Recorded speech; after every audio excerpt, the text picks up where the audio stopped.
Section 29. TRID ahead. Protect the consumer. Protect the one last visit with Emily and Carlos. Several months have passed since Emily and Carlos purchased their Gilbert home. The boxes are gone. The walls have been painted. Carlos finally finished mounting the television he talked about during closing week. Sarah stops by to deliver a small housewarming gift. Emily opens the door and laughs. You know, when we started this process, I thought buying the house was going to be the complicated part. Carlos joins them. I had no idea there would be that much paperwork. Sarah smiles. Neither did she. Not really. She had handled finance transactions before. She knew buyers received loan documents. She knew lenders had deadlines. She knew escrow prepared closing figures. But Emily and Carlos's transaction taught her something much more important. TRID isn't just lender paperwork happening in the background. It can affect almost every stage of a financed real estate transaction. Think about where we started. At the beginning of this course, Emily and Carlos were excited buyers trying to understand how much home they could afford. Then came the mortgage application. Then the loan estimate. For the first time, they could see the proposed loan presented in a standardized format. Interest rate, monthly payment, loan costs, estimated cash to close. The loan estimate gave them something incredibly valuable: information before commitment. That's one of the central purposes behind TRID. Consumers should have meaningful information early enough to ask questions and understand the mortgage transaction they're considering. Then real estate happened, and real estate rarely goes exactly according to the first plan. The inspection created negotiations. The seller credit changed. The appraisal created another issue. The purchase price changed. The financing evolved. Closing deadlines became important. Each change taught Sarah the same lesson. When the real estate transaction changes, the professionals handling the financing and settlement may need to know. An amendment sitting in Sarah's email doesn't help Jason. A changed seller credit that never reaches Maria doesn't help escrow. A closing extension that nobody communicates doesn't help the settlement calculations. Documents have to travel. The agent doesn't control the loan. This may be the most important professional boundary in the entire course. Sarah represents her real estate client. Jason handles the mortgage. Maria handles settlement. Sarah should understand enough about TRID to recognize when financing may affect her client's transaction, but she doesn't calculate the APR. She doesn't determine whether a lender satisfied every federal disclosure requirement. She doesn't personally approve revised loan estimates. She doesn't decide whether a particular closing disclosure correction legally requires another waiting period. Instead, Sarah asks good questions. Does this change affect the loan? Does this correction affect consummation? Does escrow have the amendment? Does this affect our contractual closing date? Those questions make Sarah valuable without pushing her outside her professional role. Then came the 3-business-day rule. Remember closing week? Carlos thought any change to the closing disclosure automatically meant another 3-day delay. Now we know that's not correct. The consumer generally must receive the closing disclosure no later than 3 business days before consummation. But not every correction restarts that waiting period. Certain specified changes can require a new waiting period, including a change in the loan product, addition of a prepayment penalty, or certain changes that cause the APR to become inaccurate under Regulation Z. For other corrections, a corrected closing disclosure may be provided without restarting the entire 3-business-day period. That's a practical piece of knowledge every real estate agent should take from this course. Don't announce a delay because someone changed a number. Ask the lender. Then came the keys. Carlos signed the documents and immediately wanted possession. Sarah almost could hear him saying, "We signed, we're closed." But this course taught us to separate the milestones: signing, consummation, funding, recording, close of escrow, possession. Those concepts can intersect, but agents shouldn't casually treat them as interchangeable. Sarah waited for the appropriate confirmation and followed the contract and brokerage procedures before the keys were released. That simple decision protected everyone. Then we followed the money. We also learned that Sarah doesn't need to audit the entire closing disclosure to recognize when the real estate transaction information looks wrong. If the parties amended the purchase price to $490,000 and the closing documents still show $500,000, Sarah should ask why. If the seller agreed to a $10,000 credit and the closing figures show $5,000, Sarah should ask why. If an earnest money deposit appears incorrect, ask. If an HOA charge looks unfamiliar, ask. If compensation doesn't match the brokerage instructions, ask. The rule isn't complicated. If something doesn't match the transaction you know, don't ignore it. And follow the compensation. Then we reached an area where real estate agents can create problems very quickly. Referral fees, kickbacks, secret payments, compensation to unlicensed people, side agreements that aren't disclosed to the lender. Remember the title company offering Sarah something of value for referrals? RESPA Section 8 matters. Remember the unlicensed friend expecting payment for sending Sarah a buyer? Arizona licensing law matters. Remember the seller suggesting money be paid secretly after closing so the lender wouldn't know? That should stop the conversation immediately.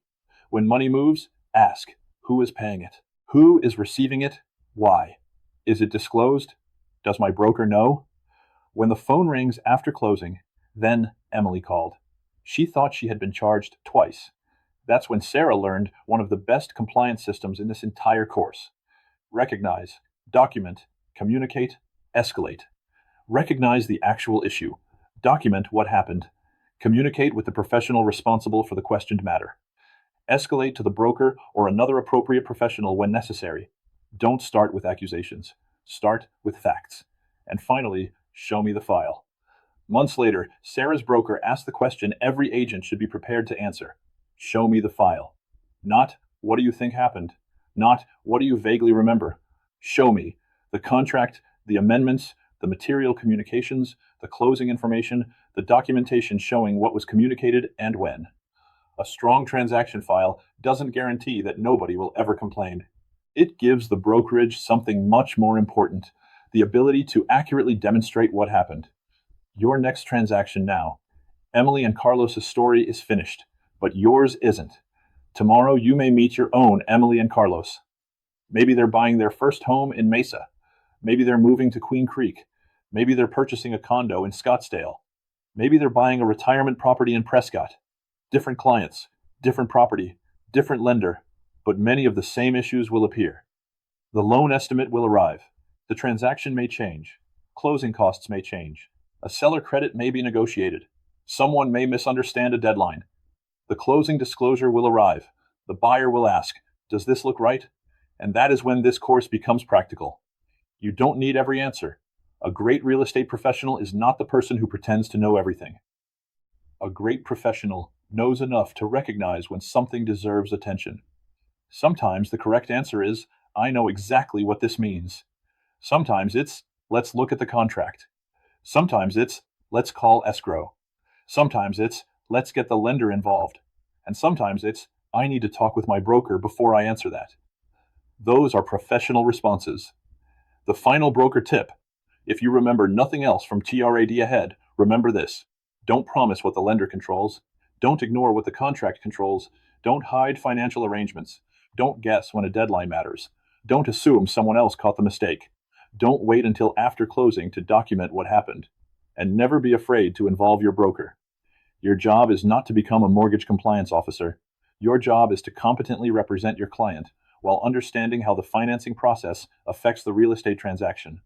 Closing the course. Emily and Carlos bought the house. Jason completed the financing. Maria completed the settlement. Sarah helped guide her clients through the real estate transaction. And along the way, we learned why TRID exists in the first place. It isn't about creating more paperwork for real estate professionals. At its core, it is about helping consumers understand one of the largest financial transactions they may ever enter. That's the perspective I want you to leave this class with. Behind every loan estimate is a buyer trying to understand what the home will really cost. Behind every closing disclosure is a consumer preparing to become obligated on a mortgage. Behind every deadline is a real transaction that can succeed or fall apart. And behind every real estate license is a professional responsibility to deal fairly, communicate accurately, exercise reasonable care, and protect the public. So when your next finance transaction begins, don't be afraid of TRID. Respect the timelines. Watch the transaction. Ask questions. Document what matters. Use the professionals around you. And when something doesn't look right, don't just move ahead. TRID ahead. Protect the consumer. Protect the transaction. Protect your client. Protect the public. And protect your Arizona real estate license. Congratulations. You have completed TRID ahead. Online discussion 1. What is the most important role of an Arizona real estate licensee when financing changes begin affecting the real estate transaction? Answer. The licensee should recognize how the financing issue may affect the client's contractual obligations. Communicate accurate transaction information to the appropriate lender and settlement professionals. Document important developments and involve the broker when necessary. The agent should understand the process without attempting to replace the lender or provide legal or lending advice outside the agent's expertise. 2.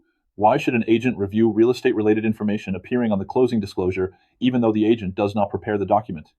Answer.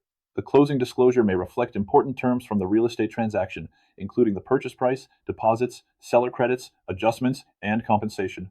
Because the agent knows the executed contract and amendments, the agent may recognize when a figure appears inconsistent and can bring the discrepancy to the appropriate professional before consummation. 3. What 4 actions should an agent remember when a possible TRID or settlement problem develops? Answer. The agent should recognize the specific issue, document the relevant facts and communications, communicate with the appropriate lender, escrow professional, client, or other participant, and escalate the matter to the broker or another qualified professional when necessary. This process helps keep the response factual, documented, and within the licensee's professional role.